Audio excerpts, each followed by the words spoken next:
Court ने Adiya system घी की बिक्री से संबंधित टीडीबी कर्मचारियों द्वारा धन के दुरुपयोग की जांच को पूरा करने के लिए सतर्कता ब्यूरो को 30 दिन का अतिरिक्त समय दिया है। ये घी भगवान अय्यप्पा के मंदिर में भक्तों को बेचा जाता है। इलाहाबाद हाई कोर्ट के जज जस्टिस यशवंत वर्मा ने अपने पद से इस्तीफा दे दिया है। उन्होंने अपना त्याग पत्र राष्ट्रपति को भेज दिया है। अब बड़ा सवाल ये है कि क्या भ्रष्टाचार के आरोप लगने के बाद भी उन्हें सरकारी सुविधाएं और पेंशन मिलती रहेंगी। आइए जानते हैं क्या कहता है कानून और किन किन कंडीशन में रोकी जा सकती है पेंशन। तेलंगाना के वारंगल में एक सनसनीखेज मामला सामने आया है। एक व्यक्ति ने बेटे की चाह में अपनी गर्भवती पत्नी और 2 बेटियों को मौत के घाट उतार दिया और एक नाबालिग लड़की को शादी के लिए प्रपोज किया। रूस में फंसे 26 भारतीय नागरिकों को लेकर मामला सुप्रीम कोर्ट पहुंच गया है। आरोप है कि इन्हें नौकरी का झांसा देकर रूस ले जाया गया और वहां जबरन यूक्रेन के खिलाफ युद्ध में शामिल कर दिया गया। अब कोर्ट ने केंद्र सरकार से इस मामले पर जवाब मांगा है। भारत में इस साल 2026 मानसून की रफ्तार धीमी पड़ सकती है। स्काईमेट वेदर ने साल 2026 के लिए भारत के दक्षिण पश्चिम मानसून का अपना पूर्वानुमान जारी किया है, जिसके तहत इस बार जून से सितंबर के दौरान सामान्य से 6% कम बारिश होने की संभावना है।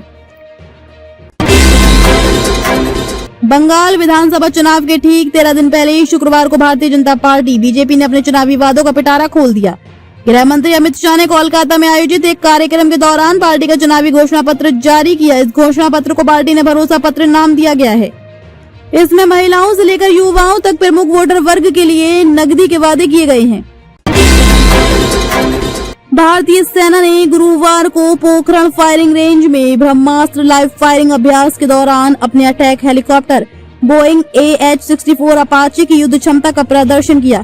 सेना ने इस प्रदर्शन में उच्च सटीकता और नेटवर्क केंद्रित युद्ध पर उसके बढ़ते फोकस को दिखाया। मुंबई से बेंगलुरु जा रही एयर इंडिया की फ्लाइट का इंजन गुरुवार को अचानक हवा में बंद हो गया। इस दौरान पायलट ने रेडियो पर पैन कॉल दी, जिसके बाद फ्लाइट को प्राथमिकता के आधार पर सुरक्षित लैंड कराया गया। IPL के हर सीजन युवाओं की ऐसी पौध देखने को मिलती है जो आगे चलकर इंटरनेशनल लेवल पर देश का नाम रोशन करती है।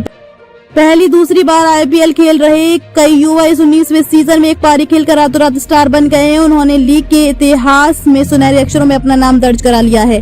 ताजा उदाहरण मुकुल चौधरी का है।